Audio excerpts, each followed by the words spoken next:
घूमत घूमत गांव डगरिया, नदियन के कुछ घाट नगरिया, चौपालों की ज्ञान सरिता, नित्य काम ही ध्यान सरीखा। शास्त्र ज्ञान को साधित करके, लोक में सम्मिलित करके, श्रेष्ठ को प्रस्थापित करके, परंपरा प्रवाहित करके, चंचल मन को बस में करके, तेरा तुझको अर्पण करके, लेने का ना लोभ जरा भी, एक भारत है ऐसा भी, भार लेकर बिंदु ज्ञान का, दर्शन पाया सिंधु स्नान का, नैनन से वह छवि न जाही, एक भारत है ऐसा भी।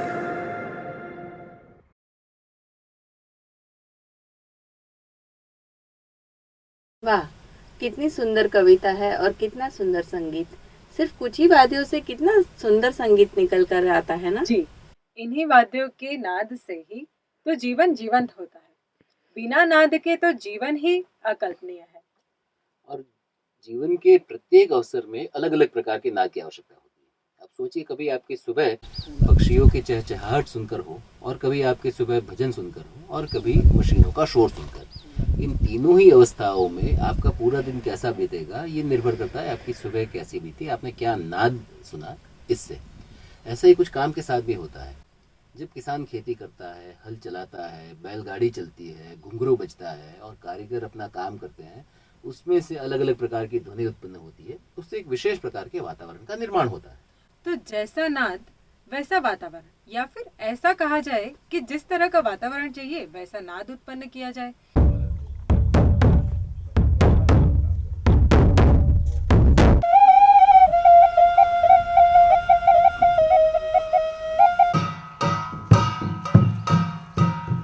जहान रे बाड़ा स्वामी हमारो जाग। तबले से एक प्रकार का नाद उत्पन्न होता है और उसी प्रकार का भाव वैसा ही सितार में है और वैसा ही बांसुरी में। तो क्यों ना आज किसी वाद्य के बारे में बात की जाए।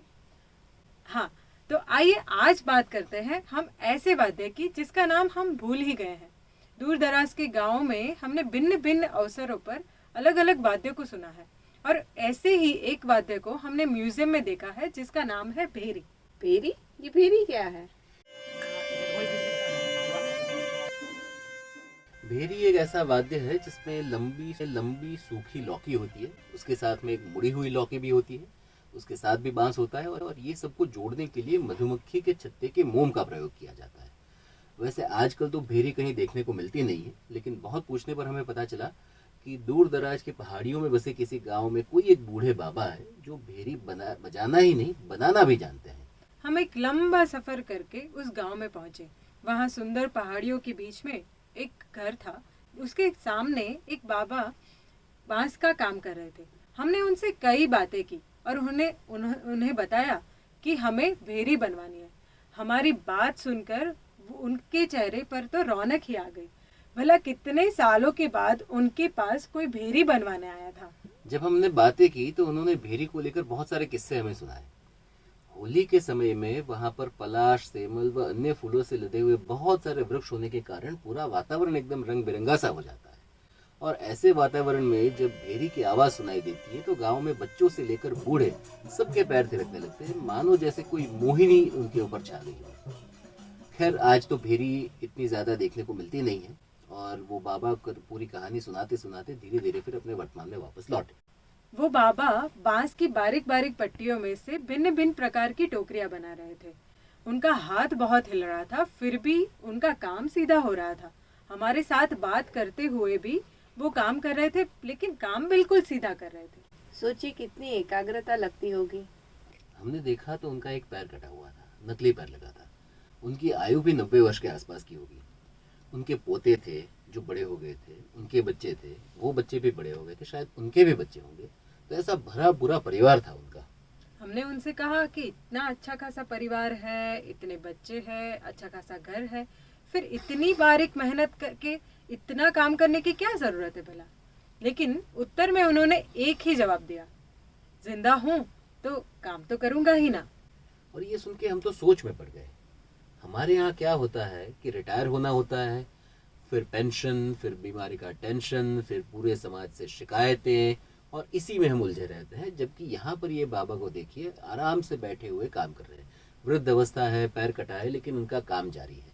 तो हमने व्याख्यान तो बहुत सुने, लेकिन कर्मयोग सही में किसे कहते हैं वो इनसे मिलने के बाद में हमें पता चला। है ये बाबा तो योग कर्मसु कौशलम सार्थक कर रहे हैं।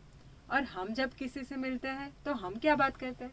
आज गर्मी बहुत है, आज धूप बहुत है, आज बारिश बहुत है। अरे भाई, कुछ तो होगा ना। हम शिकायतें करने से थकते नहीं, और ये बाबा जैसे लोग हैं जो काम करने से थकते नहीं। थकान वैसे देखा जाए तो उसी काम की लगती है जो या तो आपको पसंद ना हो, या तो वो प्रकृति से आपको विमुख करती हो। सही में देखा जाए तो काम करने और जीवन जीने में कोई फर्क तो होता ही नहीं है।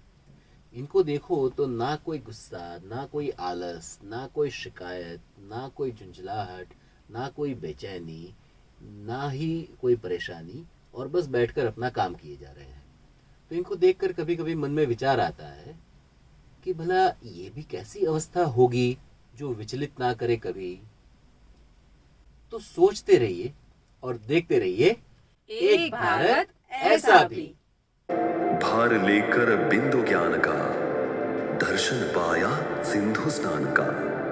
नैनन से वह छवि न जाही, एक भारत है ऐसा भी।